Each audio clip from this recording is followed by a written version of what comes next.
225 ஆண்டுகள் வரலாறு கொண்ட வெள்ளை மாளிகையின் கிழக்கு பகுதியை இடித்து தமது ரசனைக்கு ஏற்ப மிகப்பெரிய நடன மண்டபத்தை அமைத்து வருகிறார் அமெரிக்க அதிபர் டொனால்ட் ட்ரம்ப். பாரம்பரிய அடையாளத்தை அழிக்க முயற்சிப்பதாக எதிர்ப்பு குரலும் எழுந்திருக்கிறது. இது பற்றிய ஒரு செய்தி தொகுப்பை இப்போது பார்க்கலாம்.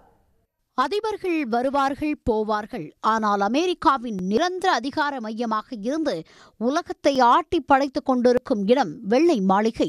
1792 கட்டத் தொடங்கப்பட்டு 8 ஆண்டுகளில் கட்டி முடிக்கப்பட்ட இந்த மாளிகைதான் அமெரிக்க அதிபரின் அதிகாரப்பூர்வ இருப்பிடம். நியூ கிளாசிக்கல் பாணியில் கிரேக்க மற்றும் ரோமானிய கட்டடக்கலை தாக்கத்துடன் கட்டப்பட்ட இந்த மாளிகை மேற்கு பிரிவு, நடுவே நிர்வாக பிரிவு, கிழக்கு பிரிவு என 3 பகுதிகளால் ஆனது.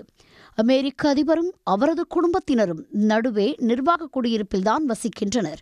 அதிபரின் ஓவல் அலுவலகம், பத்திரிகையாளர் சந்திப்பு அறை மேற்கு பிரிவில் இருக்கின்றன. முதல் பெண்மணி மற்றும் அவரது பணியாளர்களின் அலுவலகங்கள் கிழக்கு பிரிவில் இருக்கின்றன. வரலாற்று சிறப்புமிக்க இந்த கிழக்கு பிரிவின் ஒரு பகுதிதான் தற்போது இடிக்கப்பட்டிருக்கிறது. அங்கு 2600 கோடி ரூபாய் மதிப்பீட்டில் 90,000 சதுரடி பரப்பளவில் 1000 பேர் அமரக்கூடிய வகையில் மிகப்பெரிய நடன மண்டபம் அமைக்கப்பட இருக்கிறது. வெள்ளை மாளிகையின் முக்கிய அடையாளமான நிர்வாக குடியிருப்பே 55,000 சதுரடி பரப்பளவில் தான் இருக்கிறது. ஆனால் அதைவிட பெரியதாக நடன மண்டபத்தை கட்டினால் நிர்வாக குடியிருப்பின் கம்பீரமே குறைந்துவிடும் என்ற எதிர்ப்பு குரல்கள் எழுந்துள்ளன.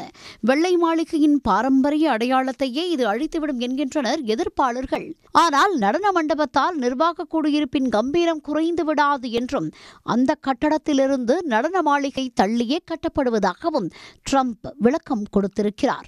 உலகின் மிகச்சிறந்த கட்டடக்கலை நிபுணர்கள், பொறியாளர்களின் ஆலோசனையை பெற்ற பின்னரே கிழக்கு பிரிவு இடிக்கப்பட்டதாக கூறியிருக்கிறார். நடன மண்டபத்திற்காக எல்லா அதிபர்களும் கனவு கண்டதாகவும் உலகின் மிகச்சிறந்த நடன மண்டபம் இங்கு அமைக்கப் போவதாகவும் கூறியுள்ள ட்ரம்ப் தனது சொந்த பணத்திலிருந்து நிதியும் வழங்கியுள்ளார். மேலும் மைக்ரோசாப்ட், அமேசான், கூகுள் உள்ளிட்ட நிறுவனங்களும் உலக பணக்காரர்களும் கூட நிதி அளித்திருக்கின்றனர். உடனுக்குடன் செய்திகளை தெரிந்து கொள்ள சன் நியூஸ் பெல் ஐகானை கிளிக் பண்ணுங்க.